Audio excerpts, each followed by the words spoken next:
Hey, my name is Kora. I'm 24 years old and I'm a solutions engineer. Seen a lot of people change but stay. Okay, I guess I'm about to make it sound super easy. So I graduated in the spring. I got a job offer around December-ish time, so the fall semester before I graduated. Not to say that it wasn't hard, it was difficult.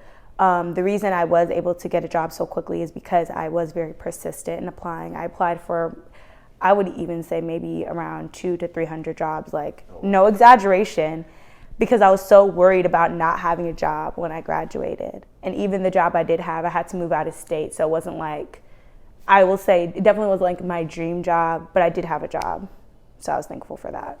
Okay, and if you don't mind us asking, what was the position? So I was a systems engineer then. I worked for a healthcare IT company, so still in the IT realm. I've been working in IT for about 4 to 5 years if you count internships. As you are now, or in your previous job even, do you feel like things are different for you as a woman? Okay, yeah, definitely. I can say that, definitely. Even I was just telling one of my friends, so the position I'm in right now, I'm the only woman. The guys on my team like to cuss a lot, so every time they cuss, they're like, "Oh, sorry, Kora. Oh, sorry for cussing, Kora." And it's just like, okay. And I get it, and I appreciate them noticing that I'm a lady and they don't want to cuss in front of a lady. But I mean, do whatever you would do normally, yeah. They'll be like, "Oh, thanks for coming to the meeting, guys," and Kora. Yeah, so negative, I feel like the most annoying thing is people not taking my word as is. So for example, we have this chat. So a solutions engineer is supposed to be the expert in the software. So we have a bunch of salespeople and non-technical people asking us questions all the time. So sometimes they'll ask questions and we drop answers in the chat. So with me, and they don't do this with any of the males, sometimes when I answer a question, someone will go back and be like, "Oh, are you sure?" Or they'll ask a question again in the chat until a guy answers it. Yeah, so that's happened to me a couple of times. But my team members are really great. They'll be like, "It's exactly what Kora said." So they'll back me up, but they never do that to guys. They take their word as gold.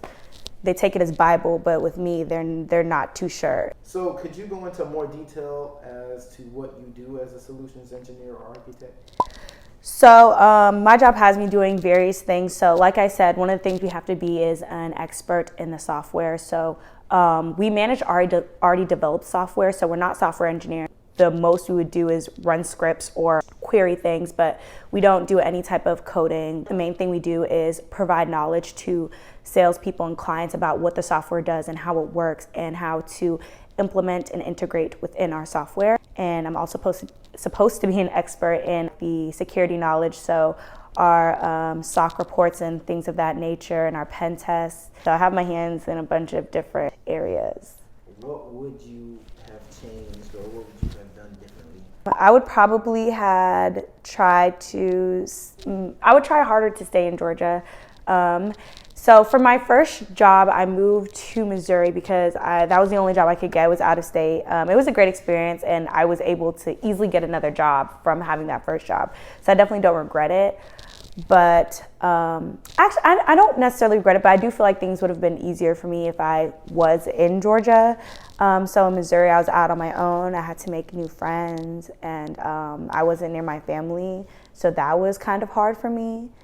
And I know that's not specifically with my career, but who you're around, I feel like it definitely affects how you are at work. I feel like I was like going to work, coming home, going to sleep, because I just didn't like have that community or know everybody. So I feel like that was kind of affecting my work life. Like I did not look forward to going to work, but I feel like if I was around more people that I knew, then I would have had a more positive outlook on work. So I would have tried harder to stay in Georgia. Next steps. I don't have any plans of like switching the actual company I'm working for, but I do want to progress. I want to be a senior in my role, definitely.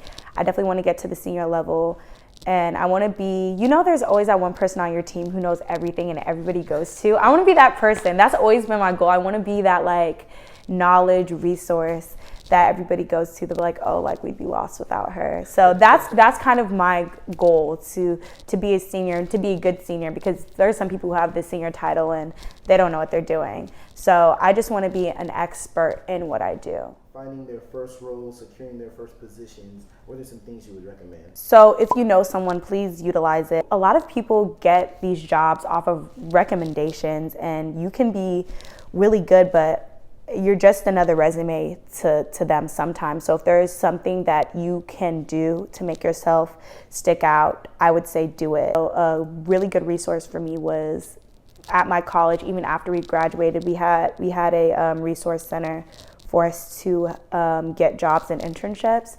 If your college does have that, I would say utilize that as well. Honestly, certifications in IT, they kind of don't care what your undergrad degree is in. There's some companies who don't even do degree requirements anymore. Google, PwC, Deloitte, you don't need to have a degree anymore. If you have a certification for the role that you're trying to apply for, you can get the job. I'm not saying your degree is worthless, but an easier, less money way to get a job is to get a certification, especially if you're trying to pivot. Let's say you got a degree in undergrad, you're kind of hating it, you can't find a job, and you see the IT market is booming, because it is.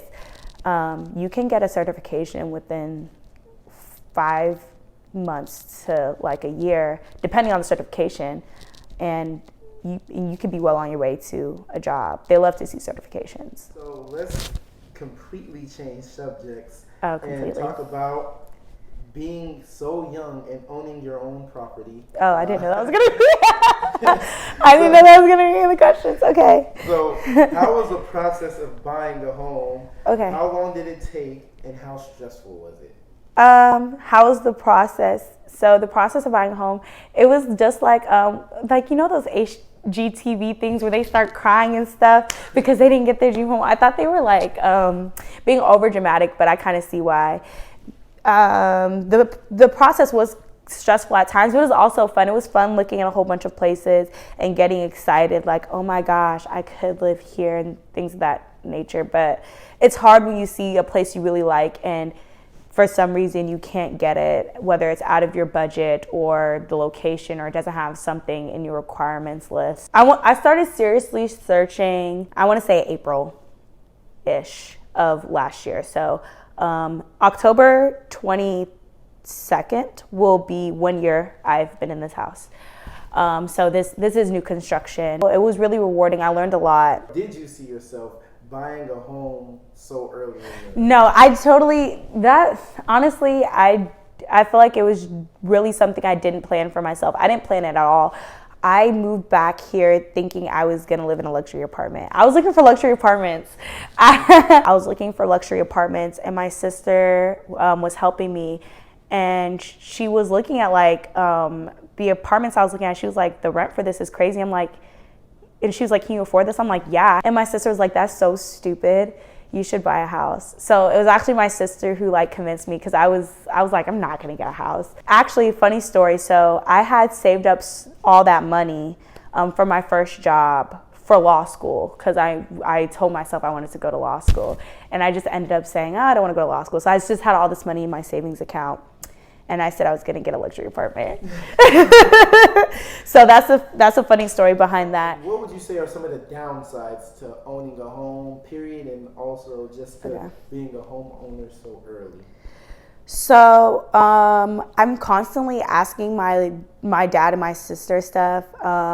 Like I got this bill in the mail, like for my taxes. I'm like, what the heck? Like for my like taxes for my house, like that said I had to pay. I'm like, I called my dad. I was like, Daddy, they're saying I have to pay.